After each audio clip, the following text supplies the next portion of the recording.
In the second year after I helped my wife Sophia make a comeback, she threw a divorce agreement at me, all because she had fallen in love with someone else, and wanted to buy out our 2-year marriage with $5 million. Sophia thought I would be unwilling, that I would cling to her, but to her surprise, I signed swiftly, turned around, and left without looking back. I never told Sophia that the little boy toy she was keeping had long been plotting to drain her company dry, and the money I had made from her these past 2 years, plus this hefty divorce sum, was already enough for me to lie flat and enjoy an easy life. When she went bankrupt again and came back to beg me to pick up the pieces, she was shocked to discover the wealthy woman I had fattened up back then was not her alone.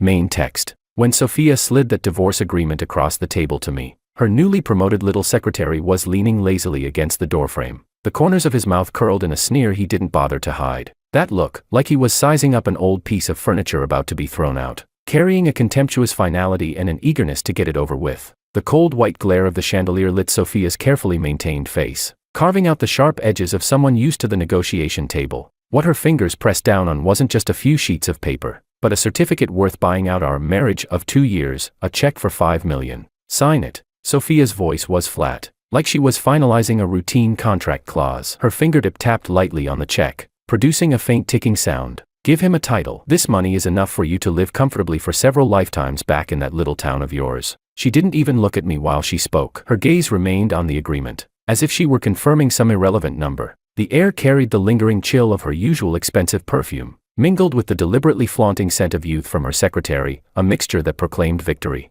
I leaned back on the sofa, my gaze shifting from Sophia's indifferent profile to the young man's unabashedly smug expression by the door, and finally landing back on the agreement and the check. $5 million. 2 years. $100,000 of pocket money every month. A pure investment return. Not bad. I even chuckled faintly, just enough for me alone to notice. Pen, I said. Sophia clearly hadn't expected me to be so decisive. Her fingertips paused for an instant. Then she lifted her eyes and gave me a quick glance. In that glance flashed a fleeting sense of, at least you know your place. Before returning to her usual businesslike indifference, she tilted her chin slightly. The secretary immediately straightened up, plastered on a servile smile, and stepped forward. From the inner pocket of his pricey suit, he drew out a Montblanc pen and handed it to me, his gesture tinged with condescension. I took it without looking at him. The cool metal of the pen brushed my fingers. I opened the agreement, flipped straight to the last page. The signature line was blank, waiting for me to end this 2-year farce of a marriage that had always been an investment. Sophia's name was already there, bold and assertive,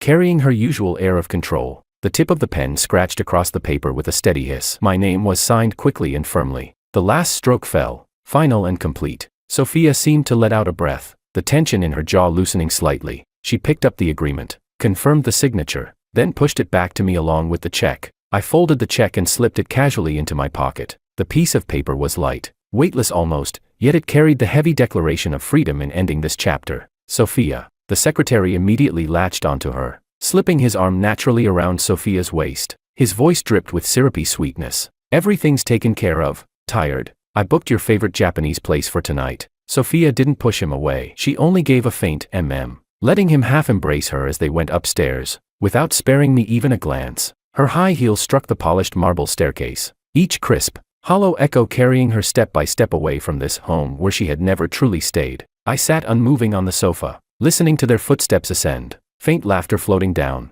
followed by the soft click of the master bedroom door closing. In an instant, the vast living room held only me and the cold, expensive silence. The chandelier's light was still harsh, making the imported Italian furniture and abstract paintings on the wall glow with a detached, unreal sheen. This place had never been a home. It was more like a luxury hotel suite, and I, just a long-term tenant whose lease had now expired. I stood up without turning on the lights, letting the neon glow from the city outside guide me as I walked into the guest room on the first floor that had always been mine. The luggage was already packed. Sitting at the foot of the bed, a huge hiking backpack. Inside were just a few worn clothes, a handful of books, a laptop, and an old wallet I had carried for years. The things that truly belonged to me were pitifully few. Those designer clothes, watches, and accessories Sophia had people deliver regularly, I had never touched them. They stayed quietly in the walk-in closet, belonging to this space, not to me. Unzipping the innermost pocket of the backpack, I slid in the folded check, placing it beside an old yellowed photo. The photo showed my parents, standing in front of the old family house, smiling warmly. The check's icy texture pressed against the photo's fading warmth, creating a strange contrast. I shouldered the backpack and opened the door. The living room remained empty and silent. I cast one last look at this gilded cage. No attachment. Then I turned and left. The heavy security door closed behind me with a dull click, sealing that world away completely. The late autumn night wind rushed at me, sharp and bone-chilling, blowing away the last traces of perfume lingering in my nose. I drew in a deep breath of the cold air, my chest clear, my mind sharper. Pulling out my phone, I ordered a car. The ride arrived quickly. The driver was a quiet middle-aged man. Seeing the huge pack on my back, he casually asked, "Catching a train, young man?" "Yeah." Sliding into the back seat, I set my backpack down and said, "To the high-speed rail station." The car merged into the city's late-night traffic, still ceaseless. Outside the window, the dazzling city lights streamed past in retreat, skyscrapers looming in the darkness like slumbering beasts. This was Sophia's world, a world of ambition, speed, and cold rules. I had only lingered on its edges briefly, like a bystander. My phone lit up with a message from Sophia's secretary on WeChat. I opened it. Just a photo. It showed him and Sophia, in the dim lighting of a bar booth, his arm slung around her shoulder. He flashed a tacky V sign at the camera, his face brimming with unrestrained pride and provocation. Beneath it was a line of text. "Thanks for making it happen, Mr. Wang. From now on, Miss Sophia and I will be happy together. You can just enjoy your retirement."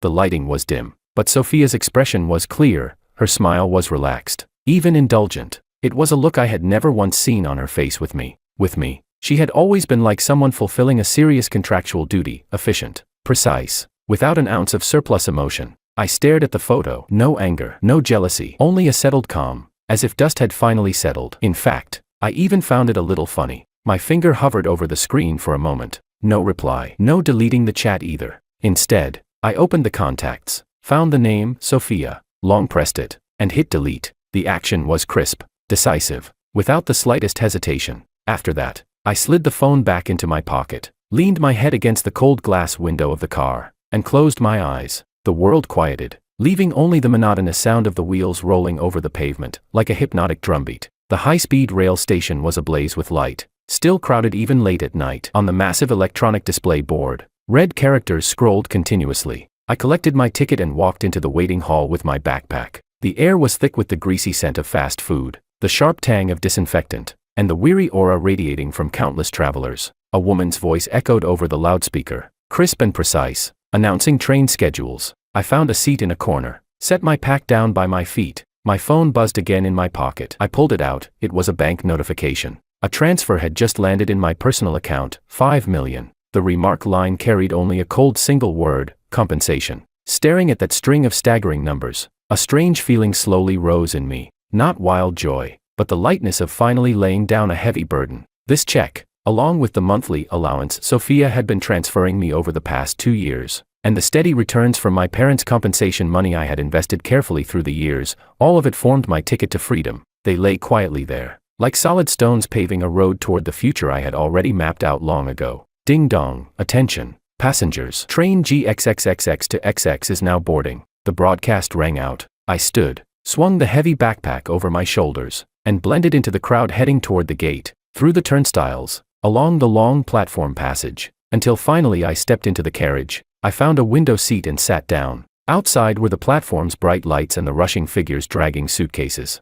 The train began to move. Smooth acceleration. The platform lights retreated rapidly, shrinking, swallowed by darkness and the scattered city lights in the distance. The glass reflected my own blurred silhouette, calm, and even carrying a hint of relief. I pulled my backpack onto my lap, unzipped it, and checked once more that the check and my parents' photo were both there. My fingertips brushed the photo's edge, carrying a faint trace of warmth. Then I reached into the side pocket and pulled out another item, a small, palm-sized notebook with frayed, worn edges. Its dark brown cover was plain, without decoration. Opening it, I saw my parents' handwriting, neat and clear. Not a diary, more like a simple yet meticulously detailed life manual. The first half was household accounts, precise to 2 decimal places. Every income, every expense, even the price of a single pound of vegetables, all recorded. The second half was their accumulated insights and little tricks on investments over the years, practical, sharp-eyed, sometimes uncannily prescient. How to tell if a project was reliable. How to read people, look at their eyes, their hands, their expression when they spoke of their goals,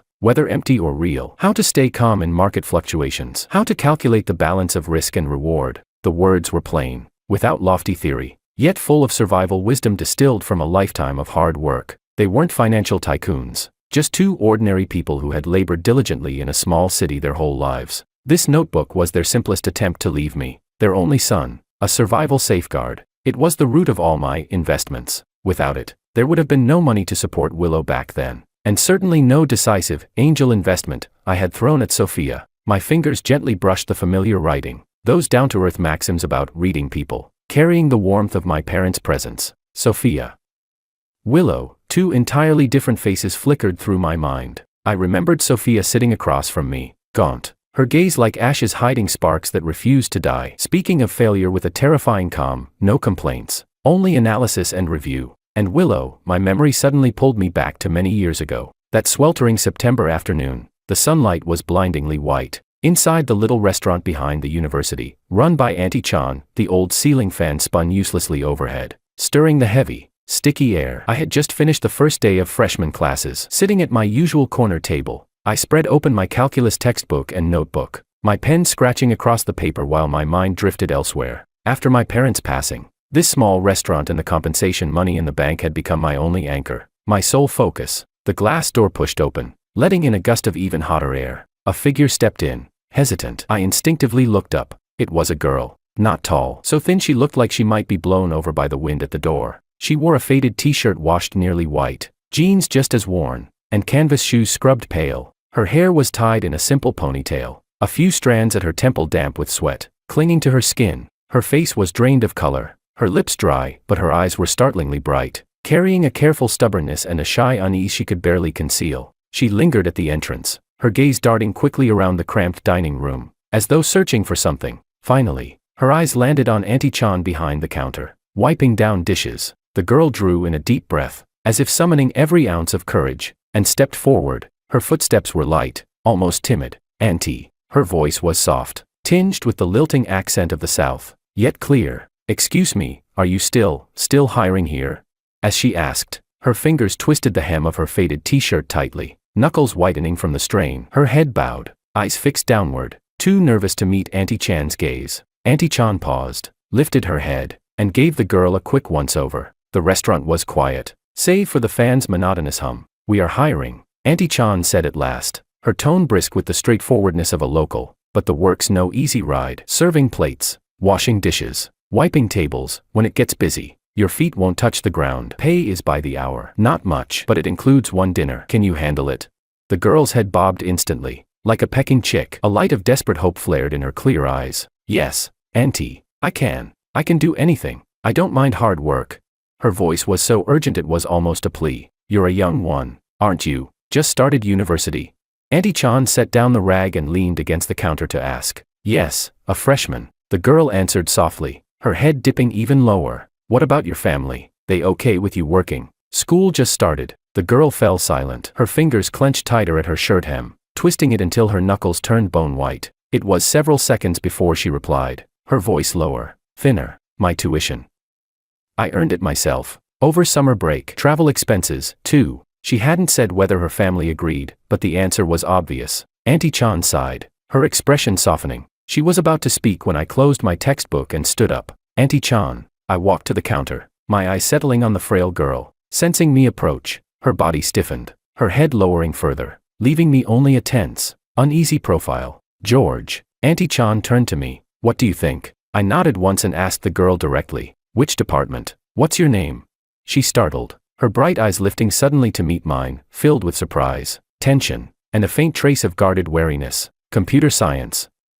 "Willow." Her voice was soft, but the words were clear. "Willow." I repeated the name, without much emotion. "The work here isn't easy, but Auntie Chan is kind. Come after classes if you're free. Wages are paid on time. Meals included." My tone was flat, like I was stating the most ordinary fact. Willow froze. Those clear eyes widened, staring at me in disbelief, then flicked to Auntie Chan as if she couldn't understand why everything had been decided so suddenly. Auntie Chan laughed and clapped her hands. "All right then, girl, you're in. Can you start today? It's not busy right now. Perfect chance to get familiar with the place." Surprise and joy flooded Willow's pale face, bringing a flush of color to her cheeks. Her eyes shone brilliantly as she nodded furiously. "Yes, I can. Thank you, Auntie. Thank you, senior." When she looked at me, Her gaze brimmed with pure gratitude, so overflowing it was almost tangible. I answered with a brief said nothing more, and turned back to my corner seat, reopening my calculus book. From the corner of my eye, I watched as Auntie Chan showed Willow around, where the rags were kept, where the dish soap was, how the dishes should be stacked. Willow listened intently, nodding again and again. Every movement carried a careful reverence, as though this opportunity was the greatest gift she could have received. Outside, cicadas droned loudly. The old fan kept on buzzing overhead. My pen returned to the page, working through complex formulas, but somehow, I felt steadier than before. This investment looked low risk. The return, maybe it was simply seeing someone who worked so hard suffer a little less. The gentle sway of the train pulled me back to the present. Outside the window, blurred fields and scattered village lights sped by. I closed the old notebook that carried so much of the past, tucking it deep into my backpack. Sinking into the soft seat, the fatigue of the journey washed over me. My eyelids grew heavier and heavier. Before consciousness slipped away, one final thought crossed my mind. Almost there, so close. That place with just a few tiled houses, a small yard, where I could plant vegetables, fish by the river. The clattering rhythm of the wheels on the tracks went on, until a clear female voice announcing the next stop cut through the haze of sleep. Now arriving at Rising Sun Station. Passengers, please prepare to disembark. Rising Sun. The word seemed to carry a kind of magic, sweeping away every trace of weariness. My eyes snapped open, my body straightening instantly. Outside, dawn carried the gray light unique to late autumn. The morning sun still struggling to break through thick clouds. The platform, aged and simple, emerged from the mist. The station sign bore two large red characters, Rising Sun, standing stark against the pale background. Even the air was different here, fresh with the scent of earth and grass, worlds apart from the city's exhaust and concrete. I slung the heavy backpack over my shoulders and followed the trickle of passengers out of the carriage. The cold wind struck my face, damp and biting, yet it invigorated me. Rising Sun Station was small, its platform worn, facilities bare, with only a handful of staff. Outside the exit was a modest square, where a few battered three-wheeled taxis idled. The drivers, bundled in thick cotton jackets, hands stuffed into sleeves, cast indifferent glances at the passengers. Boss, going to Small River Village. Will you take me?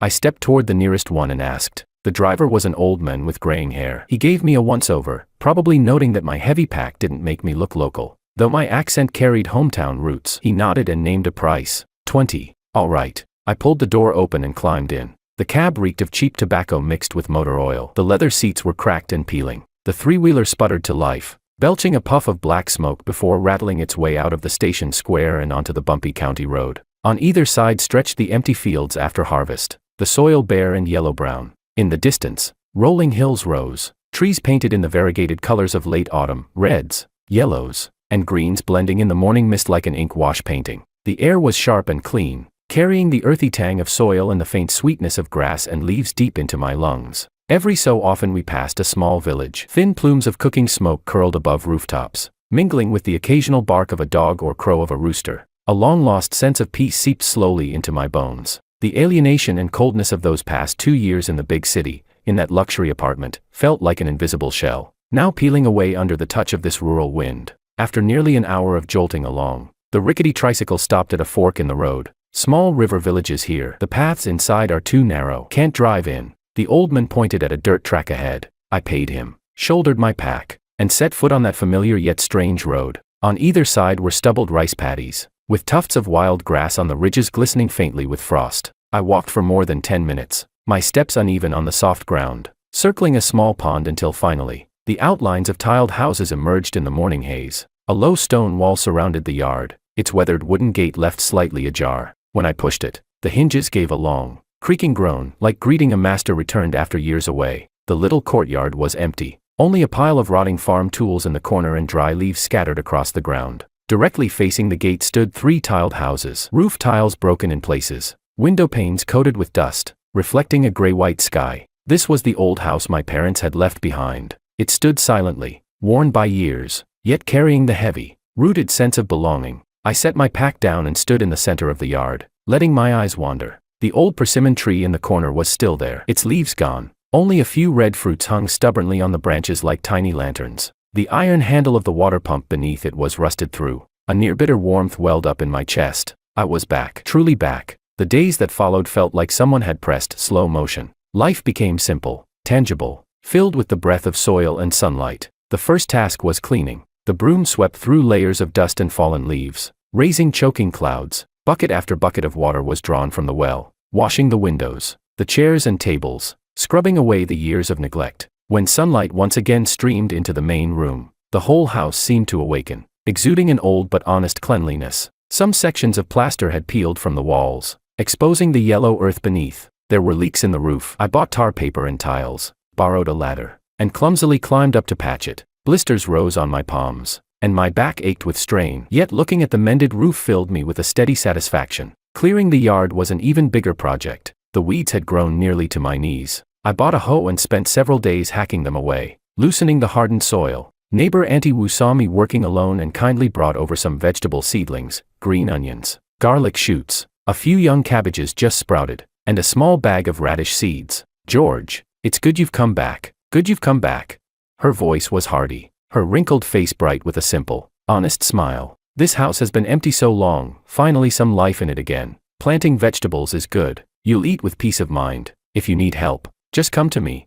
"Thank you, Auntie." I accepted the seedlings and seeds, warmth blooming in my chest. Under Auntie Wu's guidance, I opened up a small sunny corner of the yard into a vegetable bed. I learned how to level the soil, dig shallow furrows, gently place the seedlings in, and water them. Watching those tender greens stand upright under the late autumn sun, a strange joy sprouted in me. So this was what it felt like to let life take root and grow. The days slipped by like this. In the morning, I woke not to an alarm clock, but to birdsong outside the window. After a simple breakfast, sometimes I went to the vegetable patch, pulling weeds, watering. Sometimes I'd take a small stool into the yard, sit in the sun with a book, or do nothing at all, simply watching the drifting clouds. In the afternoons, I might carry a makeshift fishing rod to the small river behind the village and sit there for hours. The water was shallow, the fish small. Catching one was a matter of luck, but the waiting itself, wrapped in quiet, was enough. The 5 million check from Sophia had long been cashed, merged with the monthly transfers she'd given me before, and the steady investment returns from my parents' compensation money. All of it had turned into strings of quiet numbers lying in the bank account. Large, but silent. They no longer demanded energy or effort from me, just the occasional glance at the stable reports. They were the solid foundation of my peaceful life now, the reason I could afford to do nothing completely. I even began to calculate. Daily expenses were negligible. Vegetables I grew myself. Occasionally, I bought rice, flour, meat, eggs, water and electricity. The biggest expense might be coal for heating in winter. The money in the account, just the interest alone, was enough for me to live like this for several lifetimes. That knowledge brought a deep, almost lazy sense of security. Occasionally, someone came knocking, usually distant relatives or barely acquainted old friends of my parents. They carried expressions of curiosity and probing, circling around to ask why I had made a fortune in the city only to suddenly come back, or hinting whether I had spare cash or good opportunities to share. I always smiled, poured a cup of coarse tea, and replied casually, "What fortune? I just couldn't make it in the big city. Came back to farm a little, find some peace." Then I'd change the subject, asking about this year's harvest, or which village kid had gotten into university. When they saw me unmoved, the eagerness in their eyes would gradually cool, until they left awkwardly, the courtyard gate shut, cutting off those probing, purposeful visits, and once more the little yard sank into silence. That silence was like a warm cocoon, wrapping me inside it. Time seemed to lose its measure, flowing only with the rising and setting of the sun, the withering and blooming of plants. I thought life would stay this way, like the gentle stream in front of the house, quietly flowing on until the end. Until that evening, the setting sun burned molten gold, igniting the western sky in dazzling brilliance. I had just finished watering the vegetable patch and was crouched at the well, washing my hands. The late autumn water was icy, stinging enough to make me shiver. Suddenly, from outside the gate came the roar of an engine, approaching fast, tearing brutally through the quiet of the little village. The sound was wild, domineering, carrying a sense of modern speed and power utterly at odds with the countryside. It screeched to a halt right outside my weathered wooden gate. Then, bang! Not a knock, but a full-on kick. The force was so strong the whole door shook violently, the hinges groaning in protest, dust showering down from the old boards. I shot upright, forgetting even to shake the water from my hands, staring at the gate in alarm. Who would do this? A neighbor? Impossible. Auntie Wu would call out from half the lane away before visiting. The electric bill collector? Even less likely. Before I could move, another, even heavier bang, smashed the door open. The battered wood slammed against the stone wall, then bounced back to hang crooked in its frame, looking ready to collapse entirely. A figure stormed in, reeking of alcohol, nearly hit by the rebounding door. The sunset fell directly on her, tall, wearing a tailored ivory trench coat of impeccable fabric, with a matching cashmere sweater underneath. Her long hair was slightly curled, dyed a fashionable deep chestnut, makeup flawless, every line of her brows and lips precisely drawn, even in the dusk, but her beautiful, striking face was flushed red, her gaze glazed yet sharp, as though veiled in liquid light, or burning with fire. In her hand swung an expensive-looking handbag, clutched carelessly, swaying with her unsteady steps. The mix of heavy alcohol and an icy, costly perfume hit me head-on. I froze, the blood in my veins turning to ice. My mind went blank for an instant before forcing out a single word: Willow.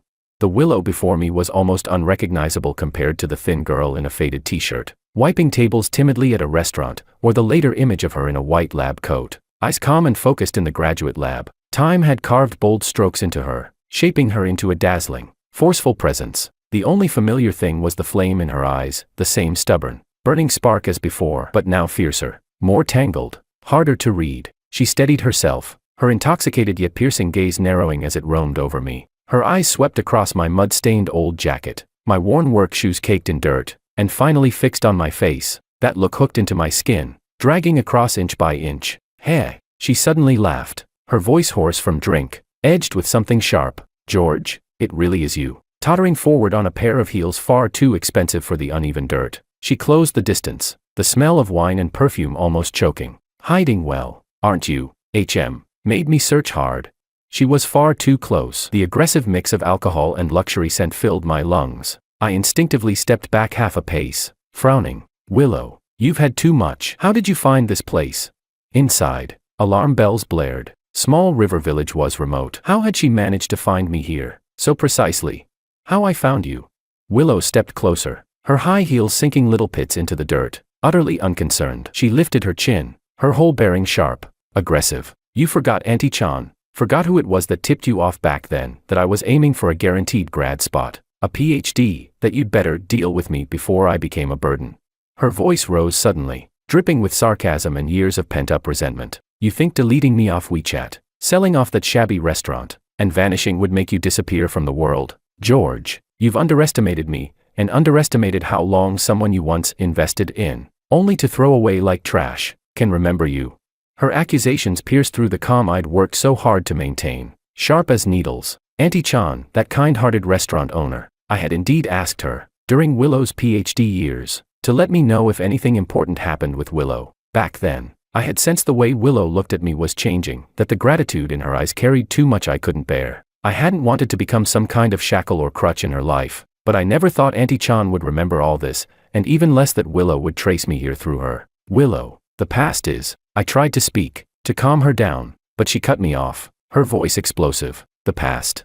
She was like a powder keg with its fuse lit, her voice sharp as glass, her eyes shimmering, brimming, on the verge of spilling over. You think one phrase, the past, erases it all? Do you have any idea, after you sent me that message, you deserve a better future? Thank you for helping me revise my thesis, and then deleted me, blocked my calls, sold the shop. Do you know what it was like to stand there, clutching that thesis I perfected for you, staring at an empty storefront like an idiot? Do you know how that felt? Her chest heaved violently, the buttons on her coat straining, one popping loose from her movement. The golden light of the setting sun traced the wetness at the corner of her eye, stubbornly refusing to fall. Beneath the fury was something buried deeper, hurt, grievance, a scar torn open raw again.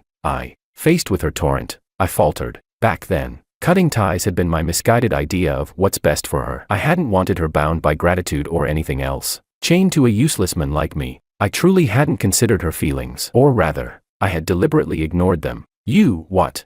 Willow didn't let me speak. Years of dammed up emotions came flooding out, fueled by alcohol, unstoppable. George, you're a bastard, a selfish bastard. You help people just to chase that smug little high of investment, watching someone's life shift because of you, then patting yourself on the back and retreating to enjoy your precious freedom. Did you ever think about the people you helped? Did you ever think about whether they wanted that kind of favor from you? Her voice broke, trembling with sobs, her body swaying under the storm of emotion. Her beautiful eyes locked on me, blazing, threatening to burn me alive. Willow, calm down. I reached toward her instinctively, seeing her tottering state. You've had too much. Come inside first. The moment my hand brushed her arm, she jerked violently, like struck by lightning, shoving me off with desperate force. Don't touch me. Her scream tore through the yard. Using the momentum of her shove, She suddenly hurled herself straight at me. Off guard, I staggered backward, my spine slamming hard against the cold stone rim of the well. Pain shot up my back, and she, like a furious, desperate wild creature, threw herself on top of me, clutching my jacket collar with both fists, her breath hot with alcohol blasting across my jaw and neck. Run. Her voice hissed right against my ear, teeth gritted, laced with near-mad stubbornness and a bitterness too thick to dissolve. You sure ran fast back then, didn't you? I finished your thesis, drained every bit of use you had for me, and then, delete, gone. George, you think the world's that cheap? Her body pressed tight against mine, radiating heat, her softness, wrapping me in a haze of alcohol and perfume. I tried to push her off, my hand brushing her shoulder, but she clung tighter, like a vine winding around me. What do you want? Pinned against the stone rim of the well, I couldn't move, my voice dropping low. What do I want? Willow raised her head, her drunken eyes locked on me, her flawless face so close I could feel her breath. Her lips curved into a crooked smile, tinged with intoxication and mischief, but deep in her gaze swirled emotions I couldn't decipher: anger, hurt, and a desperate finality. Debt collection. The words barely left her mouth before her grip yanked down on my collar. At the same time, she rose on tiptoe, and her burning, alcohol-soaked lips crashed into mine. It wasn't a kiss, it was an eruption, an act of release, of branding, a savage claim. Our teeth knocked painfully together, the reek of liquor drowned my breath, my mind went blank, a thunderclap behind my eyes, my body recoiled, instinct screaming to shove her away, but she clung like an octopus, unervingly strong, fueled by reckless abandon. In the struggle, my hand brushed the soft curve of her waist beneath her coat, making her let out a muffled whimper, only to cling tighter still. Her lips had no tenderness, only rough plunder and the desperation of someone staking everything. The sun's last rays sank beneath the horizon. Darkness swallowed the yard, leaving only a dim yellow glow spilling from the main room, casting a faint halo by the door. Harsh breaths tangled with the rustle of clothes, and Willow's muffled, drunken sobs, all too sharp in the silence of the night. The cold stone of the well pressed into my back, while in front of me, her heat and scent burned like fire, ice and flame. The last shred of reason screamed, "Stop this madness." I inhaled sharply, seized her shoulders, and with all my strength shoved her away. Willow staggered back several steps, heels slipping in the dirt, nearly falling. She caught herself against the old persimmon tree, chest heaving, gasping for air. Her lips were swollen from the assault, strands of hair plastered to her damp cheeks, her eyes hazy and unfocused, as if drained of everything. Stunned by her own act, only our ragged breaths echoed in the courtyard, thick with alcohol, tension, and the chill of embarrassment. Willow, you. I wiped my mouth, tasting her lipstick still there, and beneath it a faint trace of blood. My voice was low, laced with anger and helplessness. Are you insane?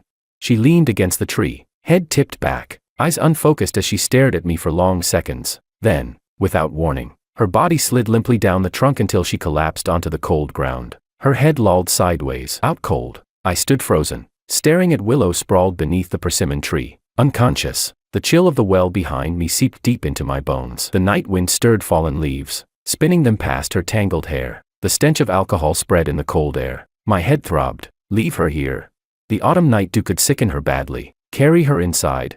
The scene was already twisted enough, and full of peril for tomorrow. I rubbed my throbbing temples, finally letting out a resigned sigh. Bending down, careful not to tug her expensive-looking coat, I slid one arm under her knees, the other supporting her back, and lifted her in a bridal carry. Heavier than she looked, her body was soft, burning hot. Her head lolled weakly against my shoulder, warm breath laced with alcohol tickling my neck. Holding her as steadily as I could, I stepped over scattered branches and carried her into the main room. Inside, only a single incandescent bulb glowed dimly yellow. When I laid her down on my wooden bed with its faded cotton quilt, she let out a faint murmur, frowning as if in discomfort. I straightened, looking at her unconscious face. The once flawless makeup looked smudged under the light, her brows knit tight, long lashes casting restless shadows beneath her eyes, her lips still swollen and red. Stripped of her sharpness, her expensive armor of elegance, she somehow looked fragile, achingly familiar, like that girl years ago in the restaurant, pale and trembling after breaking a plate,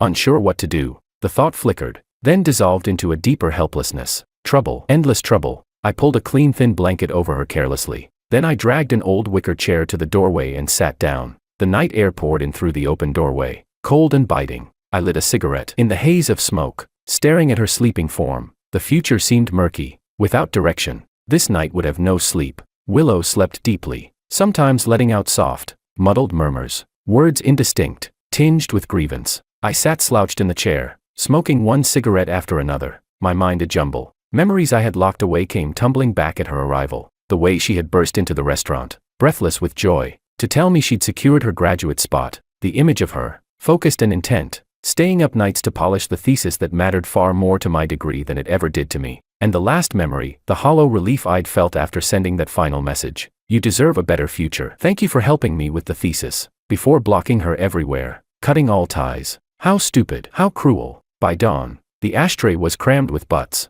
I leaned back, my mind hazy with fatigue, drifting in and out of half-sleep. Then, faint movement. My eyes snapped open. The sky was pale, dawn light slipping through torn window paper. Willow was sitting up. Sometime during the night, the blanket had slid to her waist. She bowed her head, one hand massaging her temple, clearly suffering from the hangover. Her other hand, hesitant, cautiously tugged open the collar of her cashmere sweater, peering inside, sensing my gaze. Her head lifted, our eyes met, colliding. The air froze. Her eyes, hazy with hangover at first, shifted to blank confusion as she registered her surroundings. Then, when her gaze landed on me sitting in the wicker chair at the doorway, cigarette in hand, face drawn with exhaustion, memory surged back like a tidal wave. The color drained from her face, then flushed scarlet, until it settled into a storm of shock, shame, and disbelief. Her glance darted down, sweeping over her clothes, still intact, though wrinkled, before she suddenly tugged her collar open again, peering quickly inside. Then, like burned by fire, she yanked the collar shut, clutching it high against her neck. When her beautiful eyes lifted back to me, they blazed with fury, flames leaping out. George. Her voice was hoarse from the hangover, but sharp, laced with accusation. With the outrage of someone violated. Her trembling finger pointed at her collarbone, though it was hidden beneath the sweater. You, what did you do to me? You hurt me. The dim autumn morning light spilled through the dusty window, broken into fragments on the uneven earthen floor. The air still reeked faintly of last night's alcohol, thick with an indescribable awkwardness that felt almost tangible. Her words, you hurt me, seared through the silence like a brand of hot iron. Her fingers clutched the cashmere collar so tightly her knuckles whitened, as though she meant to strangle the fabric. Her eyes, now brimming with anger and humiliation, nailed me in place. The emotions there tangled, indignation, drunken confusion, and something else deeper, something she herself might not even recognize. I leaned back in the wicker chair. Sleepless fatigue and nicotine throbbed in my temples. Looking at her, the memory of last night, her forcing me against the well, the clash of teeth, the sickly sweet taste of lipstick mingled with blood, came surging back. I drew deep on the cigarette, let the smoke burn through my lungs, and exhaled slowly, pressing down the irritation. What I did to you. My voice rasped with smoke, edged with a calm so absurd it cut. Dr. Lou, perhaps recall who got blind drunk last night, kicked in my door, and then came crashing down on me, biting, clawing. Remember that? My gaze held hers steady, unflinching, then flicked deliberately to her expensive coat, now wrinkled and smudged with dirt. If I had wanted to do something. My tone chilled into mockery. Do you really think you'd be sitting here fully dressed, only feeling sore? I stressed the words feeling sore, letting my eyes briefly drift toward the neckline she clutched so fiercely. Her face flared crimson, the blush spilling down her throat. She was clearly straining to piece together the night, but alcohol had blurred the details. My blunt words struck like cold water, quenching some of her fire, replacing it with shame. She glanced down at her collar again, almost checking for proof, then jerked her head back up. Her stare was still defiant, though it wavered, unsteady. Still, you shouldn't have. She tried to recover her momentum, but her voice cracked, dry and uncertain with the hangover. I was drunk. Can't you tell the words and actions of a drunk don't count? And you just let me. She was twisting it, laying her reckless kiss on me at my feet. Let you. A bitter laugh almost escaped me. I crushed the cigarette out and stood. A sleepless night, mixed with the frustration of being wrongly accused, sharpened my tone. Willow, last night you had the strength of a bull calf. I couldn't push you off if I tried. If it weren't for the fact you were completely wasted, I would have left you in the yard to freeze. You think I wanted to haul you inside? I was more afraid you'd puke all over my bed. I pointed at the old wooden bed and the thin quilt still covering her. And now you wake up and flip the blame on me. My words fired out like bullets, leaving her speechless. She opened her mouth, trying to retort, but the words stuck. Fragments of last night pieced themselves together in her head. The crash of the door, the icy well rim, the faint scent of soap and smoke on me, her own desperate, angry lunges and biting. Her face went red, then pale, then red again, her eyes darting. Finally, she turned away in frustration, refusing to look at me, rubbing her throbbing temple hard as she muttered under her breath, "My head hurts." The atmosphere fell into a strange stalemate. She sat sulking on my bed like a child who'd done wrong but couldn't admit it, massaging her forehead. I leaned against the doorframe, eyeing the gate hanging crooked, half destroyed by her kick. Another problem to fix, another headache. After a long silence, she finally spoke, her voice lower, tinged with reluctant awkwardness. Is there water? I sighed, resigned, and headed for the kitchen. I boiled some water in the old aluminum kettle, poured half a mug into an enamel cup, and stirred in a spoonful of honey from a glass jar. Carrying it back, I handed it to her. Drink. Helps with the hangover. Willow glanced at me, hesitated, then took it. Her fingers curled around the cup, warming against the enamel as she sipped the sweet liquid slowly. The warmth slid down her dry throat, easing her a little, though her brow stayed furrowed, whether from headache or turmoil. I couldn't tell. How did you know I was here? I sat back in the wicker chair, breaking the silence. That was the question that mattered most. Small River Village was too remote for her, a rising scientist with time as precious as gold, to come all the way here just to settle old grudges. Willow cradled the cup, absently tracing its rim with her finger, her lashes lowered, hiding her eyes. I told you, Auntie Chan. Her voice was flat. After you disappeared, I went to her. At first, she wouldn't say, just told me you'd asked her to tell me to focus on school and not to look for you. Later, she paused, weighing her words. Later I graduated, started working, had some success. I went back to see her again, spent a long time talking. That's when she finally let it slip. She said your hometown was Rising Sun. She didn't know the exact village, but remembered you'd once mentioned Small River Village, and that there was a stream behind it. Her eyes lifted to mine, layered and unreadable. There's more than one Small River Village in Rising Sun. I checked maps, asked around. It took a lot of time. This month, I had a conference in the neighboring province. Afterward, I rented a car, set the GPS for Rising Sun, and went village by village, asking. Her tone was calm, as though she were stating a simple fact, but the sheer persistence, the effort behind it, was impossible to miss. Was it worth it?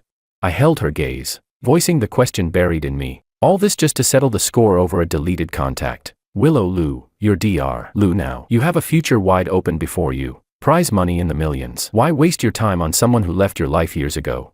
My tone carried genuine confusion. Back then, I'd cut ties precisely to avoid being her burden, her chain. I'd thought time would wash it all away. Whether it's worth it or not, that's my call. Willow's voice shot up, sharp as a cat whose tail had been stepped on. The calm she'd just regained shattered. She slammed the enamel cup down with a clink, her blazing eyes locking onto me. George, is that what you think? That your little bit of money, your so-called help, gave me one chance, so you could bow out with grace, and I should be eternally grateful, that I should obediently march along the better future you mapped out, treating you as some symbol to thank forever, and then, never see you again. Her words came fast, breathless with fury. You're wrong, dead wrong. You have no idea what that moment meant to me. It wasn't about money. It was the first time I felt this world wasn't just cold, wasn't only exploitation, that someone could reach out without asking anything in return. You pulled me out of the mud, gave me a chance to breathe, to lift my head and see the sky. And then, when I wanted to get closer, to tell you I could be your support, you doused me in ice water. No word, no warning, just disappeared. Who gave you the right to decide what's good for me? Who gave you the right to think your sacrifice is what I wanted? Her eyes brimmed red again, her voice trembling with suppressed sobs. But this time, the tears didn't fall. She stared me down, unflinching, chest heaving. In her gaze was accusation, hurt, and a trust, a dependence, buried deep and betrayed. Her words pinned me where I stood, speechless. My so-called for her good, in her mouth, became arrogance, condescension, abandonment. For the first time, I realized how deep a wound my clean, decisive cut had carved into her. Silence pressed down again, broken only by Willow's uneven breathing. Outside, the sky had fully brightened. Voices of early villagers drifted in, roosters crowing in the distance. Time stretched, until the room glowed bright, lighting the dried tear marks on her cheeks and the stubborn set of her jaw. Then, suddenly, she drew a deep breath, as if steeling herself. She wiped her face roughly with her sleeve, then threw off the thin quilt and stood. Her movements were unsteady from the hangover, but she straightened quickly. She didn't look at me again. She walked straight to the door. Her heels bit into the dirt floor, leaving sharp prints.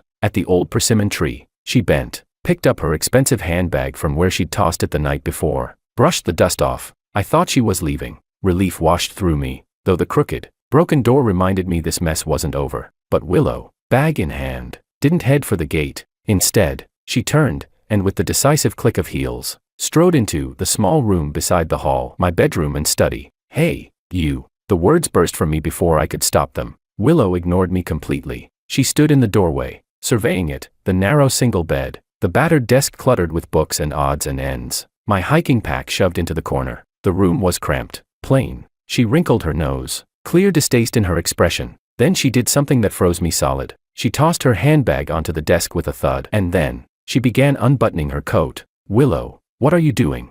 I lunged forward, my voice cracking, but her fingers were quick, and the buttons of the coat came undone one by one. She slipped off the expensive ivory trench coat, draped it casually over the chair by the desk, and revealed the equally fine cashmere sweater beneath. Then, as if she were in her own home, she looked around, searching for something, got a clean towel, and a toothbrush. Finally, her eyes flicked to me, tone so natural it was like she was talking to a hotel receptionist. "I reek of alcohol. Feels disgusting. I need a shower." She even raised her sleeve to her nose, sniffed, and wrinkled her nose in distaste. I was dumbstruck. "A shower? You want to shower here?" I could hardly believe my ears. "Willow, do you even realize whose house this is?" "Anne." I jabbed a finger toward the broken gate in the courtyard. "You kicked my damn door down. Pack up, I'll get someone to take you back to town. Or to the city. Find yourself a hotel. The door's broken." Willow arched a brow, as if only now noticing. She strolled to the hall entrance, glanced at the sad, crooked wood, and commented breezily, "Oh, guess I kicked too hard. How much? I'll pay you." With that, she reached into the luxury handbag she dumped on my desk and pulled out a bulging designer wallet, thick with cash. She held it up, eyes meeting mine with a kind of calm assurance, like any problem money could fix wasn't a real problem. And beneath that, was that a hint of provocation? "Name your price. It's not about money." My temples throbbed again, anger rising fast. "Willow, what the hell do you want? Last night's drunken scene wasn't enough. This is the countryside, not your lab, not some 5-star hotel. No water heater here. If you want to bathe, you boil water and use a bucket, and there's only one room fit to sleep in.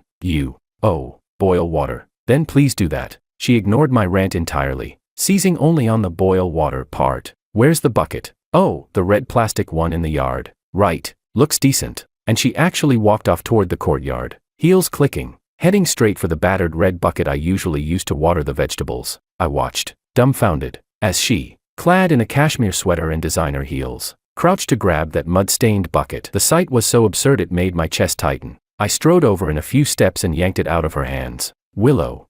My voice came out low, ground between clenched teeth. "Enough. Damn it, I give up. I was wrong back then. Okay, I shouldn't have ghosted you. I'm sorry, seriously, sincerely, I'm sorry. There. Happy, let it go. Take your wallet, your rental car, and get back to your life."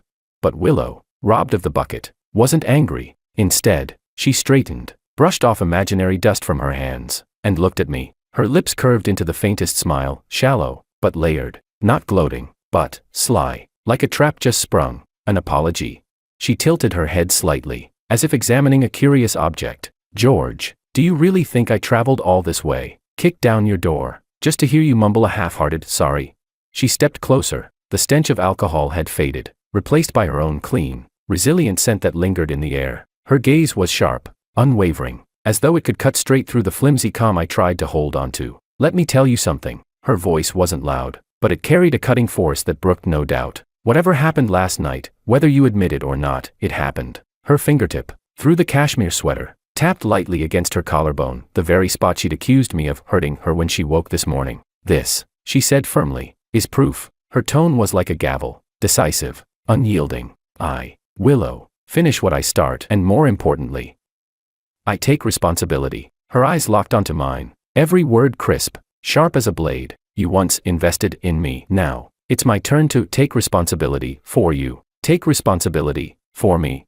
Her bandit logic stunned me into silence. I couldn't even summon words to fight back. As for living arrangements, she glanced around the shabby courtyard and the old house, her gaze resting briefly on the crooked door. "The door's broken. Perfect. Saves me from kicking it in next time." Then she turned back to me, and though her lips curved into what could almost pass for a gentle smile, her eyes gleamed like a hawk's locking onto prey. "This place, quiet, secluded, good for recovery. And besides," her gaze flicked across the corner of the yard where tender green sprouts had just broken through the soil. Before settling back on me, her smile deepened, resolute, unstoppable. I quit. Her words were soft, almost casual, like a pebble dropped into still water. But the ripples they sent crashing through me were absurd, deafening. Quit. Dr. Lou Willow, who had just been leading a major national project, swimming in millions in prize money, with a future blindingly bright, She quit to run here, to this yard without even a water heater, and say she's here to take responsibility for me. I felt like lightning had struck me. My body froze, the red plastic bucket still in my hands, my ears buzzing with the sheer madness of it.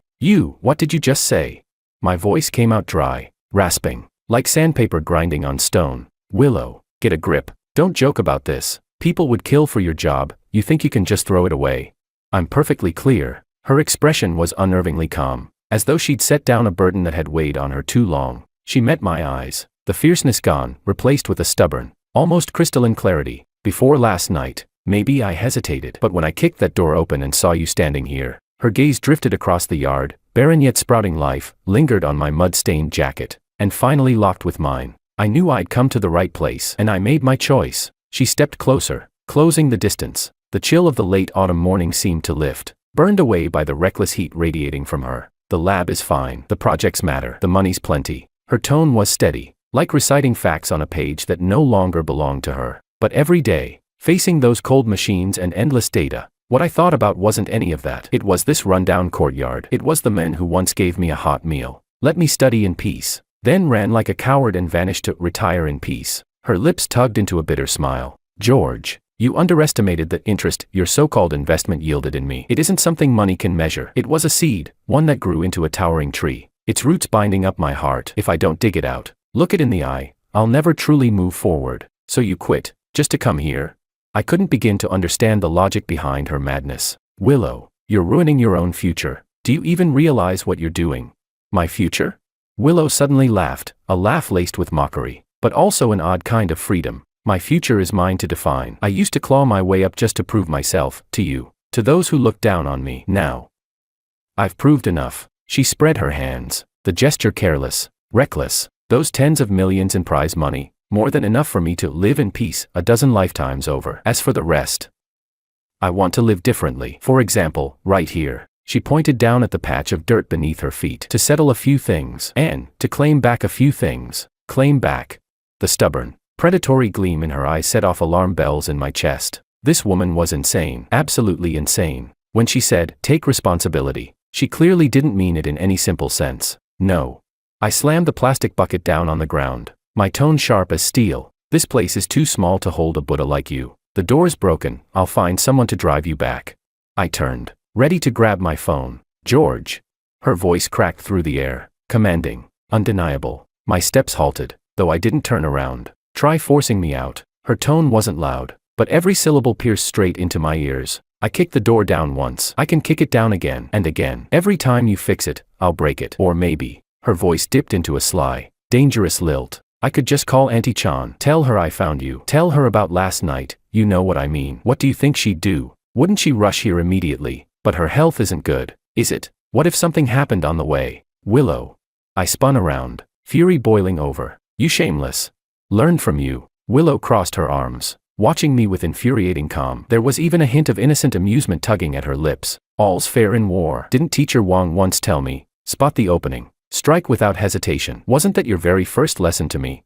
Her words cut me to the bone. I opened my mouth, but nothing came out. Staring at her face, radiating, I'm not leaving no matter what, a crushing sense of helplessness closed in. This woman was 10 times harder to deal with than Sophia. At least Sophia played by rules, by deals. But Willow, once she set her sights on something, she'd cling like hell itself, by any means necessary. What the hell do you want? I ground the words out through clenched teeth. Simple. Willow lifted one finger, her smile blooming, dazzling. First, I'm staying, temporarily. That side room of yours will do. It's a mess, sure, but clean it up, it's livable. That's my storage room. I protested. Exactly, which means it needs cleaning. She dismissed my protest like swatting a fly. Second, I need basics. Fresh sheets and bedding, towels, toothbrush. Oh, and most important, hot water. I need a bath. Now, immediately, right now.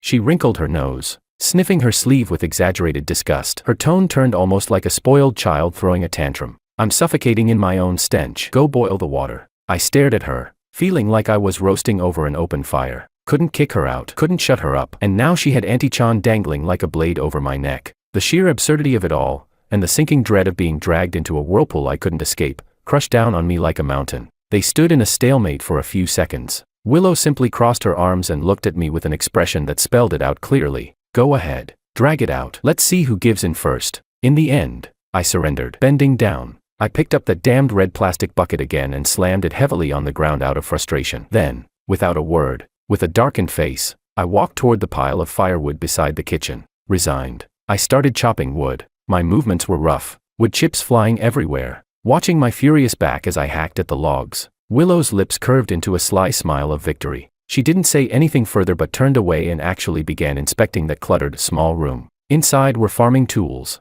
old planks, and a few dusty cardboard boxes. She frowned, carefully avoiding the dust on the floor, and started dragging out some obviously useless junk. And so, on that late autumn morning, in the shabby courtyard of Little River Village, an absurd scene unfolded. On one side, a city-bred elite woman in an expensive cashmere sweater and high heels clumsily hauled out piles of scrap metal.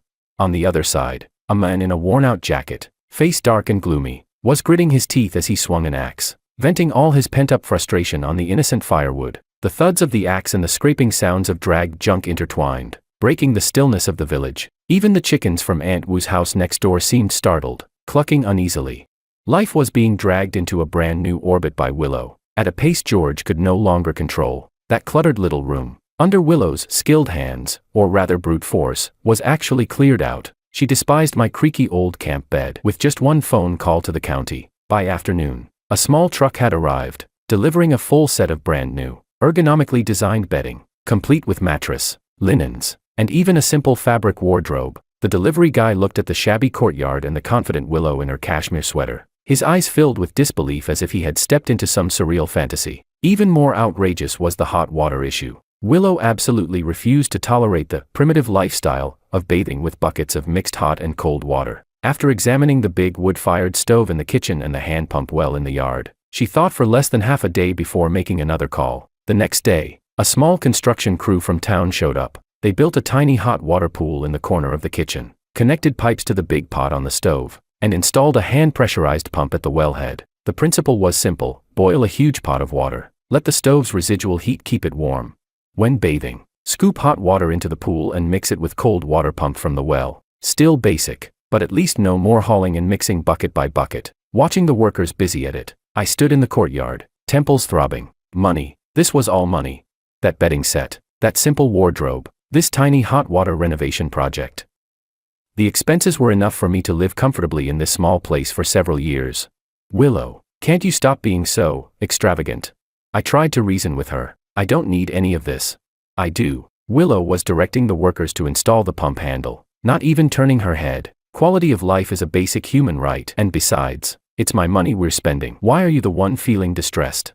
Finally, she turned around, raised an eyebrow, and smiled. Relax. I won't touch that $5 million retirement money you sold yourself for. Her words almost choked me, my face turning livid as I spun around and went to the vegetable patch to pull weeds in anger. The material transformation was only the beginning. Willow forcefully intruded into every aspect of my life. She despised my cooking, saying it was only fit to feed pigs, and took over the kitchen herself. To my surprise, her cooking skills were quite good, efficient and precise in seasoning, but her standards for ingredients were extremely high. The few little greens just sprouting in my garden didn't even pass her glance. George, the vegetables in this garden are malnourished, stunted, and will definitely taste awful. Hands on her hips like a general inspecting farmland, she criticized my hard work, and the variety is far too limited. Where are the tomatoes, the cucumbers, the lettuce? Plant them all for me. And so, my little vegetable patch entered an unprecedented era of variety improvement and scientific cultivation. Willow somehow managed to get hold of a pile of seeds and seedlings, even a few bags of organic fertilizer. She went as far as printing detailed planting schedules and taping them to the wall of my main room, precisely marking which day to water, which day to fertilize, and when exactly to build trellises. Like a strict overseer, she patrolled the vegetable patch every single day without fail. The moment she caught me slacking off or doing something outside her scientific standards, she would point it out mercilessly. George, this soil isn't dug deep enough. The roots can't spread. You're overwatering. It should be dry and wet alternately. Don't you understand? These seedlings are too close together. Pull two out. Holding my hoe, I watched her crouching by the garden bed, poking at the soil with her pale fingers, looking utterly serious, and all I could feel was the collapse of my worldview. The same Dr. Lou who once designed complex system architectures in top-level labs was now obsessed with directing me in how to grow vegetables. What made it even harder to endure was her daily schedule management. I was used to sleeping late, waking late, enjoying the sun, fishing, living however I pleased. But Willow became a walking alarm clock combined with a drill sergeant. George, it's 7 o'clock, get up. The morning sets the tone for the whole day. George, the sun is just right at noon, take the quilt out to air. George, stop lying around, come walk with me by the river. Life depends on exercise. George, it's 10 o'clock, lights out, staying up late damages your liver.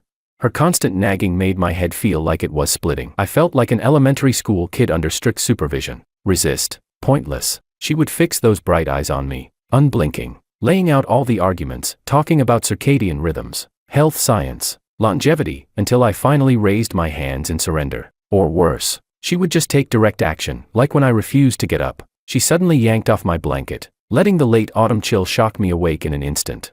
Willow, are you out of your mind? Shivering, I wrapped the quilt tightly around me. What's crazy is you. A healthy routine is the foundation of a long life.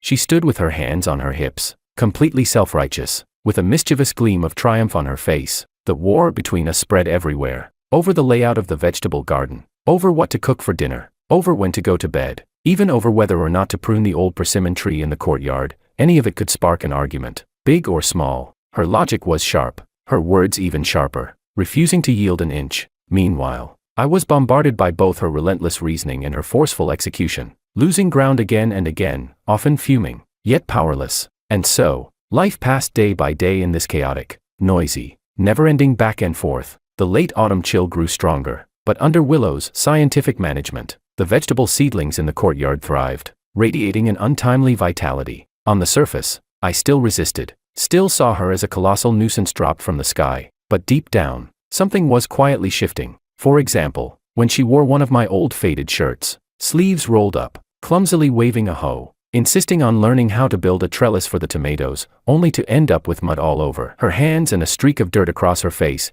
Her messy but earnest look would daze me for a moment, reminding me of that girl long ago, carefully wiping tables in a restaurant. Or, though she often complained about my cooking, whenever I brought home a few small fish or shrimp from the river, she would happily experiment with how to prepare them. The fish soup she made always turned out incredibly delicious. When drinking it, she would squint her eyes like a satisfied cat, sometimes mumbling a casual compliment. The fish is quite fresh. And then, sometimes at night, when I got up for water, I'd notice the light still glowing in her small room. Pushing the door open, I'd find her curled up under the new quilt, laptop on her knees, the screen flickering with complicated charts and lines of code, brows knitted, fully absorbed, completely immersed in another world. At that moment, the bossy, unreasonable Willow of the day would vanish, leaving only Dr. Lou, focused, radiant with intellect. I would quietly retreat, leaving a small night lamp on for her. This contradictory feeling grew stronger and stronger. Annoyed, truly annoyed. It was like a calm pond being forcefully disturbed by a restless, crashing stone. But that same stagnant life also seemed to ripple because of this stone's intrusion.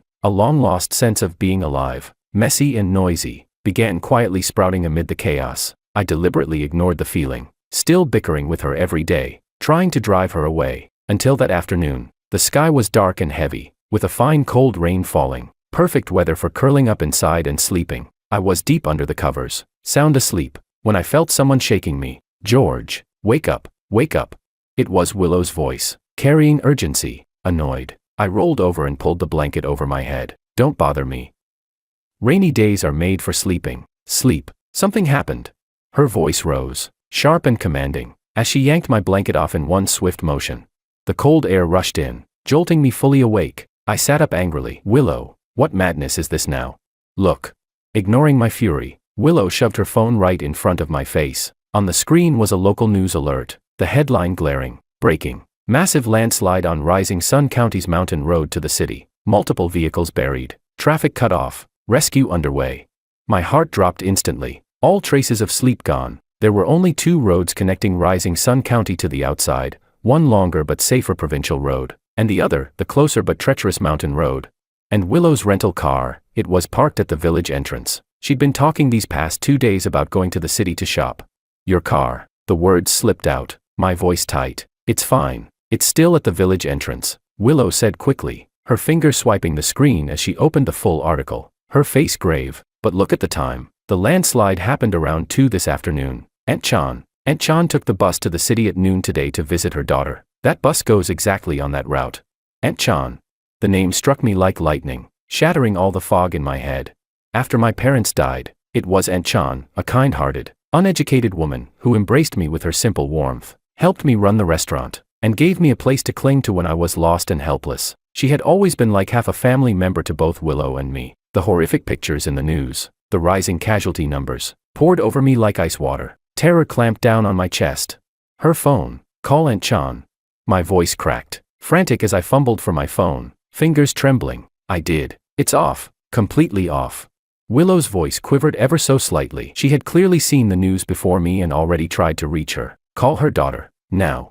Forcing myself to stay calm, I hurriedly dug through my contacts, found Luna's number, Aunt Chan's daughter, and dialed. The long, endless ringing stabbed at my nerves with every tone. Hello, George?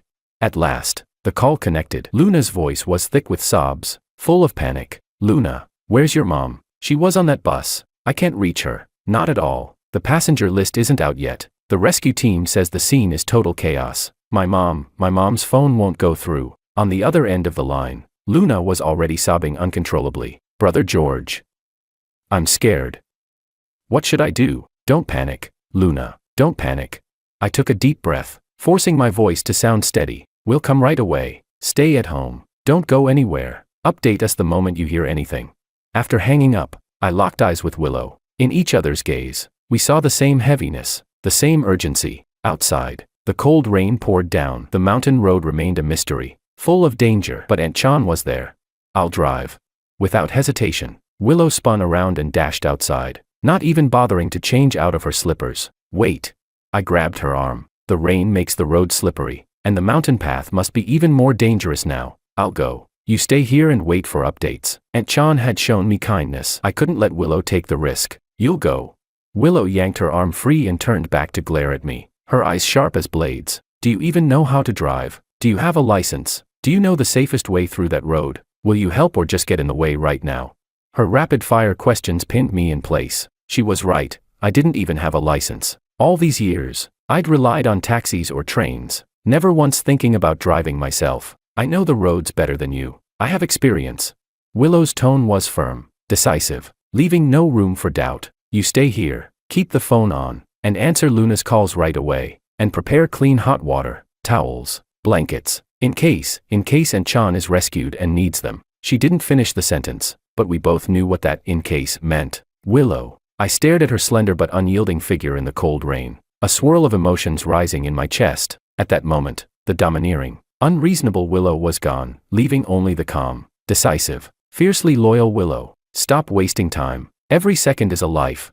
Without looking back, Willow charged into the downpour, running toward her rented black SUV parked at the village entrance. The rain instantly soaked her hair and shoulders. I stood under the eaves, watching as she swiftly pulled the door open, slid into the driver's seat, and started the engine. The headlights cut through the gray rain like twin beams. With a roar, the car leapt forward, splashing mud and water, and disappeared quickly around the bend of the muddy village road. Cold rain lashed my face, icy to the bone. The courtyard was left with only me, and the relentless sound of the rain. Just moments ago, this place had been noisy, full of clamor and life. Now it was empty and desolate. A wave of fear unlike anything I'd ever felt before, and something else, a deep, aching concern, gripped my chest, not only for Aunt Chan, whose fate was still uncertain, but also for that figure who had thrown herself straight into danger. I spun around, rushing back inside, fumbling to boil water, searching for clean towels and blankets. My movements were clumsy with panic. My mind was a mess, flashes of Willow's resolute figure vanishing into the rain, and Aunt Chan's ever-gentle, smiling face. Time dragged on, each second stretching into eternity. The phone on the table sat motionless, as heavy as a stone. I paced back and forth across the main room, eyes fixed on the window, staring at that muddy road leading to the village entrance, desperately hoping to see headlights pierce the rain at any moment. The rain poured harder. The sky grew darker. Anxiety wrapped around me like a tightening vine. Regret crept in. Why hadn't I stopped her more forcefully? That treacherous mountain road, the downpour, the landslide, any accident could be fatal. Just as I was on the verge of being consumed by dread, the phone screen finally lit up. It was Willow's number. I nearly lunged at it, snatching the phone with trembling hands and swiping to answer. Hello, Willow. How is it? Her voice came through, tired, damp with rain. but steady enough. We found her. Aunt Chan has been found. My heart, which had been lodged in my throat, dropped halfway back into place. Relief so immense I almost lost my balance. How is she? Is she hurt? Luckily, just minor injuries. She's only badly shaken. Willow's voice carried both lingering fear and profound relief. The bus she was on got swept into the roadside ditch by the landslide. The door was jammed shut, and she was trapped inside. The rescue team just pulled her out. Her arms scraped, her ankles twisted, and she's badly shaken, but she's conscious. Thank God, I murmured, leaning against the table for support, my whole body drained of strength, left only with the hollow exhaustion of surviving a nightmare. Did you get everything ready? Willow asked. Yes. Hot water, towels, blankets, it's all ready. Good. We'll arrive at the county hospital ER in about half an hour. Meet us there. Willow's words were brisk, decisive. She seemed to turn to say something to someone nearby before hurriedly ending the call. For a few seconds I stared blankly at the phone's silent screen. Then, like a wound-up spring, I leapt into action. I filled the thermos with boiling hot water, grabbed the clean towels and thick blanket I had prepared, locked the still crooked gate, and dashed into the rain toward the village entrance. Luck was on my side. I managed to flag down a three-wheeled truck hauling goods to the county. I handed the driver double the fare and begged him to get me to the hospital as fast as possible. Sitting in the jolting, open cargo bed, cold wind and rain lashed against me. I clutched the thermos and blanket tightly, staring out at the blurred, rain-washed fields flying past the window. My heart still unsettled. That torturous hour had felt like a nightmare. And Willow, the one who had charged into danger without hesitation, who calmly found Aunt Chan, arranged everything, her image shattered all the labels I'd stuck on her before: troublesome, unreasonable, crazy. She wasn't crazy, she just knew exactly what she wanted,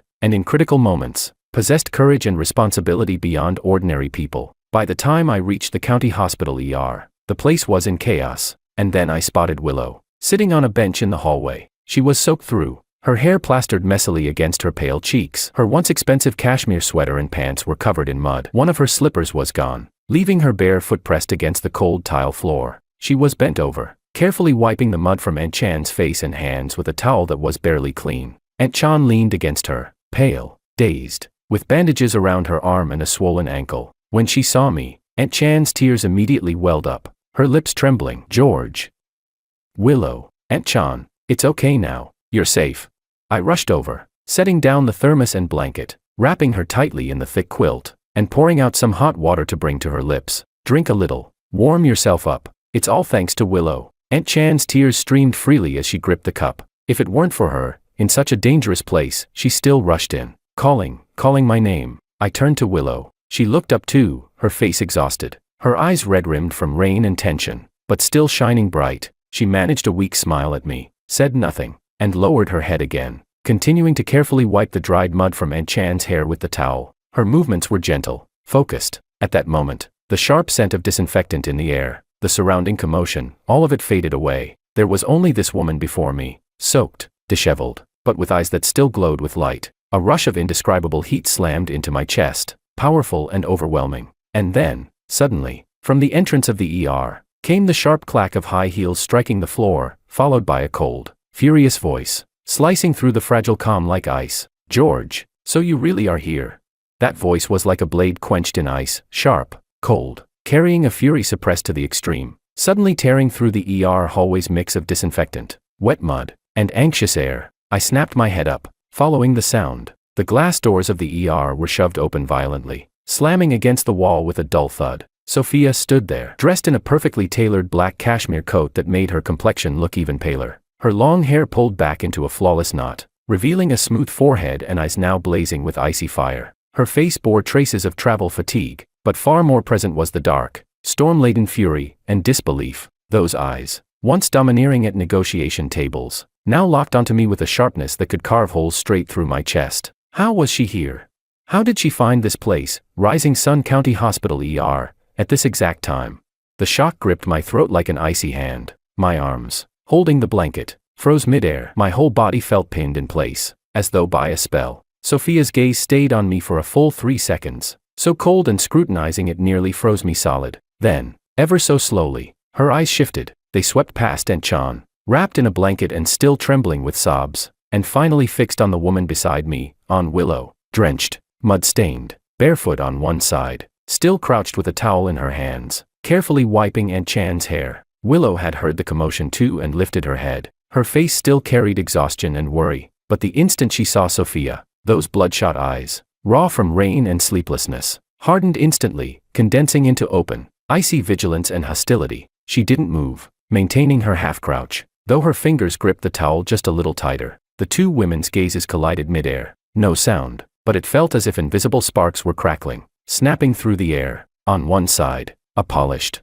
high-class urban elite radiating chill. On the other, a bedraggled but sharp-eyed, unyielding fallen scholar. The contrast was too stark, too strange. Even the busy medical staff and anxious family members nearby instinctively slowed their movements, throwing curious glances their way. Sophia's lips pressed into a pale, hard line. She looked at Willow, her state, her closeness to me, her bare foot planted on the grimy floor, and the fire in her eyes surged higher, mixed with disgust and a sense of being personally affronted. She advanced, each step marked by the sharp strike of her expensive pointed heels against the terrazzo floor, each click like a war drum pounding in the chest. She stopped just 2 paces away, looking down at me from above, her voice cold enough to drip ice. "George, you really are something." Her tone was quiet, but laced with a grinding chill. "No wonder you ran off so fast. Turns out you'd already lined up your next option, hiding out in this backwater, playing some kind of tragic little hero saving the damsel act."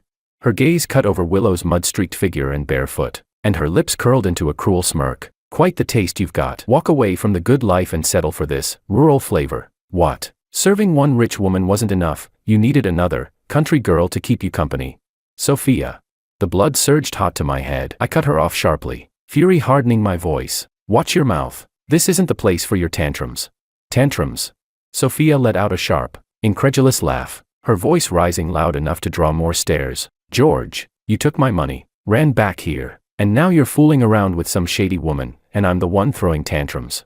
She suddenly thrust her finger at Willow, nearly jabbing it into her nose. "Who is she? Huh? When did you two start messing around? Was it back when you were still at my company? Is that why you agreed to the divorce so quickly? Answer me."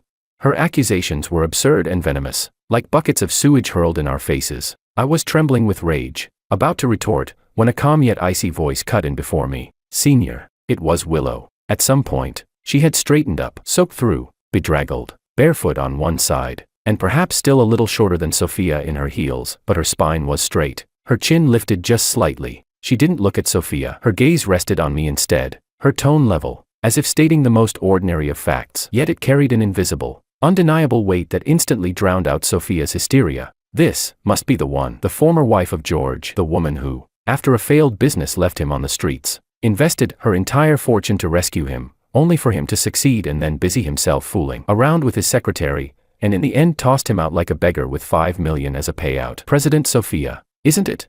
Willow's voice was clear and steady. Each word fell like a cold stone into water, precise, resounding. She even tilted her head slightly, her expression touched with just the right amount of feigned curiosity. Boom! I could almost feel the air around us explode. The color drained completely from Sophia's face. For the first time, that carefully maintained mask of cold hauteur cracked, revealing raw disbelief. Her eyes widened, pupils contracting, as if someone had stripped away all her coverings in the most humiliating way possible, leaving her naked before everyone. Her lips trembled, the finger still pointing at Willow quivering, but no words came out. The stares from around us grew heavier, more layered, curiosity, whispers, speculation. Willow, however, acted as though she hadn't noticed Sophia's collapse. Her gaze slowly turned toward Sophia, clear yet razor-sharp. She gave her a quick once-over, and the faintest curve touched her lips, a smile subtle, but devastatingly sharp. "So it is." Willow nodded gently, her voice still calm, even tinged with realization. "As expected, clothes do make the person. Wearing a coat worth hundreds of thousands, standing on limited edition heels, you certainly look more dignified than when you couldn't even afford a bowl of noodles at a street stall." That sentence was the final straw that broke the camel's back. "You, what nonsense are you spewing?" Sophia finally found her voice, sharp to the point of breaking, charged with panic and shame. "George, was it you who told her? You actually shared that with this woman? Have you no shame? Why so agitated?" "President Sophia." Willow let out a soft laugh, laced with unhidden scorn. "If you didn't want people to know, you shouldn't have done it. You did it all, so what's there to fear in being called out?" She stepped forward just a little, her bare foot landing on the cold floor, yet as if she were treading on some invisible high ground. Her gaze grew crushingly oppressive, locking onto Sophia, whose face had gone ghostly pale and whose breaths came in ragged gasps. "Now, Let me correct you on a few points. Willow's voice turned cold. First, my relationship with George is none of the business of a so-called ex-wife who tried to buy out love with money and then betrayed him. Second, he isn't using your money to support me. To be precise, she paused, her eyes flicking over me with a hint of declaration. From now, and from here on out, it is I who support him. Turning back to Sophia, her gaze carried a lofty pity laced with merciless ridicule. After all, being bitten back by your own pet wolf, losing company secrets and client resources, and ending up with nothing. No man and no money, that doesn't feel too good, does it? President Sophia, is that why you're so rabid? Rushing here like a stray dog without a home, barking at your ex-husband to vent your rage? Each of Willow's words was a dagger, stabbing unerringly into Sophia's rawest, most unspeakable wounds. That secretary, running off with company funds, the crisis that gutted the firm. Everything Sophia had tried to bury, swallow down in shame and secrecy, was dragged out into the light. Laid bare with such ruthless clarity by this woman who had suddenly entered the scene. Sophia's body swayed violently. Her complexion turned ashen, like she might faint at any moment. She glared at Willow, eyes burning with venom and disbelief, lips trembling, yet unable to muster a single word in retort. The stares from around us pressed down like needles, pricking into her skin. At last, she swung her head toward me. That look, furious, hateful, disbelieving, and tinged with something she herself would never admit, humiliation, regret. Then, with a sudden turn, she fled. Her high heels stumbled as she nearly ran, bolting out of the ER doors, vanishing quickly into the cold rain and night outside the county hospital. Like a defeated hen, scattering in disgrace, the corridor sank into a strange silence. Only the beeping of machines and the drumming rain outside remained. I stood frozen, heart pounding wildly, my palms slick with cold sweat, watching the direction Sophia had disappeared. My chest churned like a bottle of mixed spices, shame, grim satisfaction, absurdity, and an indescribable hollowness. 2 years of marriage, ending in this farcical, brutally exposed confrontation. Cough. Aunt Chan's weak cough broke the silence. She had clearly been shaken by the scene, her worried eyes shifting between me and Willow. I snapped back to myself, drew in a deep breath, forced my emotions down, and crouched beside her once more. Aunt Chan, it's all right now. Don't be afraid, it's over. Willow crouched down too, picking up the towel again, resuming the gentle task of wiping Aunt Chan's hands. Her profile, under the overhead lights of the hallway, was calm and composed, as though the sharp-tongued, merciless woman who had just eviscerated Sophia had never existed. Only, in that fleeting instant when she lowered her head, I thought I caught the barest curve at the corner of her lips. So subtle it might have been an illusion, yet it carried the sly satisfaction and domineering pride of a small beast guarding what was hers. A nurse pushed a mobile bed over, ready to take Aunt Chan for further examinations. Willow and I helped lift her onto the bed. As we followed the rolling bed down the dimly lit corridor, I walked beside Willow. Her silhouette looked as thin as ever, wet hair clinging to her cheek. I hesitated, then spoke in a low, dry voice. How did you know about her company's problems? And that secretary? Willow didn't turn her head. Her eyes stayed on the bed ahead, her tone as casual as if commenting on the weather. Oh, I checked before coming. Word of her company's trouble is floating around in certain circles. As for that secretary, at last, she glanced at me, her look carrying the weight of a statement too obvious to need asking. For you to have accepted the payout so quickly, what other reason could there be? Except she put a nice solid green hat on you. What else would make sense? I was speechless. She withdrew her gaze, adding faintly, with a natural tone of disdain, terrible taste. Once again, I had no words. Looking at her calm profile, the swirl of complicated feelings inside me suddenly gave way to a sense of absurdity, even helplessness. This woman, how many more things had she, just casually, looked into that I had no idea about? The test results came back soon. Aunt Chan really did only suffer minor injuries and shock. She needed to stay one night for observation. After finishing the admission paperwork and making sure Aunt Chan ate something and fell asleep, it was already deep into the night. At some point, the rain had stopped. The hospital corridors quieted, broken only by the faint footsteps of the night shift nurses. Willow and I walked side by side out of the inpatient building. The icy night wind met us head-on, carrying the freshness and chill of after rain. Willow instinctively wrapped her arms around herself. The soaked cashmere sweater on her body was useless against the cold. I pulled off my own still dry old jacket and held it out to her. Willow froze for a second, glancing at the jacket, then at me. Put it on. Don't catch a cold. My tone came out a bit stiff, awkward. If you get sick, don't expect me to take care of you. Willow looked at me for a few seconds, said nothing, and silently accepted it, draping it over her shoulders. The oversized jacket nearly swallowed her whole, carrying my body heat and the faint scent of tobacco. She tucked her chin into the collar, We walked in silence across the empty hospital courtyard toward the entrance. Her car was still parked there. The streetlights stretched our shadows long, crossing and uncrossing along the ground. "Today, thank you." Staring at the freshly washed pavement ahead, I finally spoke, my voice rough. "Thanks for risking herself to find Aunt Chan, and thanks for standing up for me earlier, even if her way of doing it was terrifyingly intense." Willow's steps paused for a moment, then continued. After a while, she gave a soft barely audible in the night wind. At the car, she pulled out the keys and unlocked it. Just as she opened the door, she suddenly turned to look at me. The streetlight threw shifting shadows across her face, but her eyes shone bright and sharp. "George." She called my name, her tone more serious than ever before. "Yeah.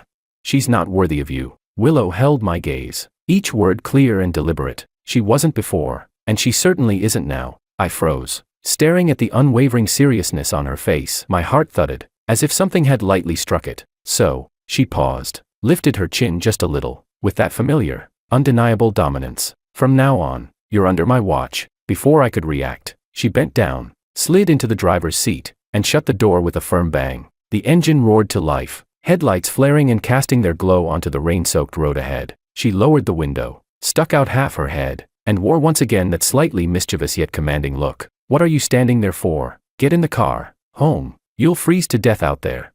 I stood rooted, staring at the woman in the car, draped in my old jacket, hair still in disarray, yet eyes bright and unwavering, boldly declaring that I now belonged under her watch. The night wind was icy, but deep inside me something burned hot, stirring a strange and surging warmth, almost against my own will. I neither protested nor hesitated. I opened the door and slid into the passenger seat. The car glided smoothly out of the county hospital, merging onto the silent, deserted road. The heater was turned up high, the air thick with the lingering dampness of her clothes and the faint scent of my old jacket. Willow drove with full focus, her profile softened slightly by the weak glow of the dashboard lights. Outside, the post-rain night was heavy and impenetrable, but the twin beams of the headlights cut stubbornly through it, illuminating the road home. I knew then, something had shifted, completely and irreversibly. Maybe it had shifted the moment she kicked open that door. Sophia's farce might have ended, but between Willow and me, this was only the beginning. And the initiative, it no longer rested in my hands. Leaning back in the seat, I closed my eyes, exhaustion flooding me like a tide. But this time, buried within the fatigue was no hollow void, rather, a strange peace, as if acceptance itself had settled in. So be it. The night wind swept across the fields outside, carrying faint echoes of dogs barking in the distance. Time, like the small river behind the village, seemed calm on the surface, yet had already flowed far without notice. In a blink, 5 years had passed. Little River Village hadn't changed much, low-tiled houses, winding dirt roads, the fields cycling through their seasons. And yet, it had changed a lot. The broadband was steadier now. Several families had built 2-story houses. Most of the young still left to work elsewhere, but the old and the children who stayed behind wore smiles that seemed a bit more assured. The greatest change, of course, was in George's courtyard at the east end of the village. That old wooden gate Willow had once kicked down was long gone, replaced by sturdy wrought iron doors of rustic elegance, designed by Willow herself and forged by an old craftsman in town. On the gate hung a small wooden plaque, carved with 2 slightly clumsy characters, Wang Residence, said to be the masterpiece of a little one in the family. The muddy ground in the courtyard had been paved with green bricks. Along one wall stretched the once strictly, scientifically managed, vegetable beds, now expanded, flourishing with tomatoes, cucumbers, beans, lettuce, even 2 rows of strawberries. Beside them stood a grape arbor, lush with leaves in summer and heavy with green and purple fruit. Beneath it, a stone table and stools offered a cool retreat. On the other side, a small flower garden had been cultivated, bursting with roses, hydrangeas, and other blooms whose names I couldn't even tell, all blossoming vibrantly in the sunlight. That old hand-pumped well was still there, polished to a shine, with a retro copper washbasin that Willow had bought sitting beside the stone platform. The 3 old tiled houses had also been completely transformed. The roof had new tiles, the walls had been freshly painted, and the windows replaced with double-glazed aluminum frames, making the rooms bright and warm. Inside, wooden flooring had been laid, running water installed, along with modern kitchen and bathroom facilities. They had even carved out a small study in the corner of the main hall, where 2 top-end computers sat side by side, one for Willow to occasionally handle urgent matters or participate in remote academic discussions, and the other for George to play games and check the stock market. It was now the afternoon. The early summer sunlight filtered through the gaps in the grape arbor, scattering dappled light across the green brick ground. On the stone table sat a pot of freshly brewed jasmine tea, with 2 white porcelain cups steaming gently. Willow was dressed in a comfortable linen cotton home outfit, her hair casually twisted into a bun at the back of her head, with a few loose strands falling along her cheeks. She sat on a stone stool, a slim laptop in front of her, its screen displaying a complex molecular structure. Sometimes she frowned in thought. Sometimes her fingers flew quickly across the keyboard, fully immersed in the world of academia. The sunlight outlined her focused profile, softening the sharpness of her younger years into the gentle glow of motherhood. Yet the stubborn determination in her expression remained unchanged. George, meanwhile, was sprawled in a rattan lounge chair beside her, wearing the same old t-shirt and shorts. His feet slipped lazily into flip-flops. A tablet rested in his hand, its screen dark, while his half-closed eyes enjoyed the lazy afternoon sun and the cool breeze drifting through the courtyard,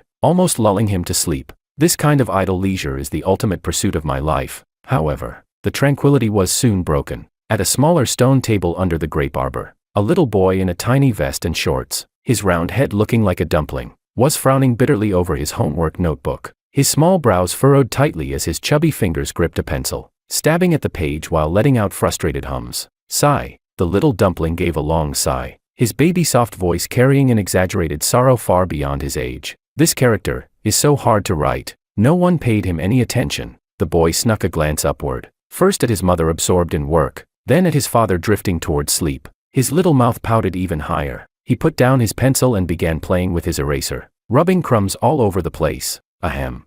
He cleared his throat loudly on purpose. Willow's train of thought was broken. Slightly annoyed, she raised her head, her gaze sliding over the top of her glasses with the sharp scrutiny of a researcher examining a failed experiment. Tom, have you finished your Pinyin, Chinese phonetic spelling system? What are you playing at?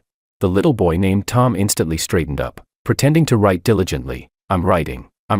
It's just that this Pinyin letter, it won't stand steady. Willow set down her laptop, stood, and leaned over his workbook. One glance was enough for her brows to knot tightly. On the page, the letter G was written all crooked, like a drunken worm, occupying the wrong space, nearly crawling up into the line above. Tom. Willow's voice shot up, filled with the sternness of someone furious at wasted potential. Where are your eyes? Can't you see the grid? The belly of this G should be round and snug inside the middle square. Its tail must sit firmly in the lower square. What on earth is this? A bean sprout blown over by the wind. Tom shrank his neck under his mother's scolding, mumbling a weak defense. It just won't behave. Won't behave. The pencil is in your hand. Are you controlling it? Or is it controlling you? Willow snatched the pencil and swiftly wrote 3 neat, standard G.S. in the blank space. Look carefully. Copy it. If you don't write it properly, no ice cream this afternoon. Tom stared at his mother's near-printed perfection, his little face collapsing further. Grudgingly, he picked up his eraser, muttering under his breath, Mom's G is too fat, mine is slimmer. Willow glared in exasperation, but there was nothing she could do with her little rascal playing tricks. The noise had fully woken me up. I yawned, then strolled over at a leisurely pace to join the fun. Peeking at my son's disastrous Pinyin work, I couldn't help clicking my tongue. I say, Willow. I leaned against the stone table, my tone tinged with gloating amusement. You're a top scientist with an IQ of over 160. Did the factory forget to install some parameters in your genetic code? How come when it got passed to your son, even Pinyin ends up looking like a ghost scribble? Willow instantly turned her fire on me. George, you dare talk? Don't tell me your genes bear no responsibility. All you do is laze around. Have you ever helped your son study once? All you know is how to make sarcastic remarks. I shrugged, utterly unbothered. Hey, I'm providing him with a reverse example, showing him that if you don't study hard, you'll end up like Dad, stuck at home farming and sunbathing. As I spoke, I picked up Tom's workbook, pointed at the wobbly G, and started spouting nonsense with a perfectly serious face. But son, this G of yours, it's very imaginative, abstract, postmodern. You can tell right away it's extraordinary, way more artistic than your mom's factory line standard versions. Tom burst into giggles, immediately finding an ally, and nodded enthusiastically. Exactly, artistic, Daddy understands. Fuming, Willow snatched the workbook and shot me a glare sharp enough to cut. George, if you mess around again, go pull the weeds in the backyard.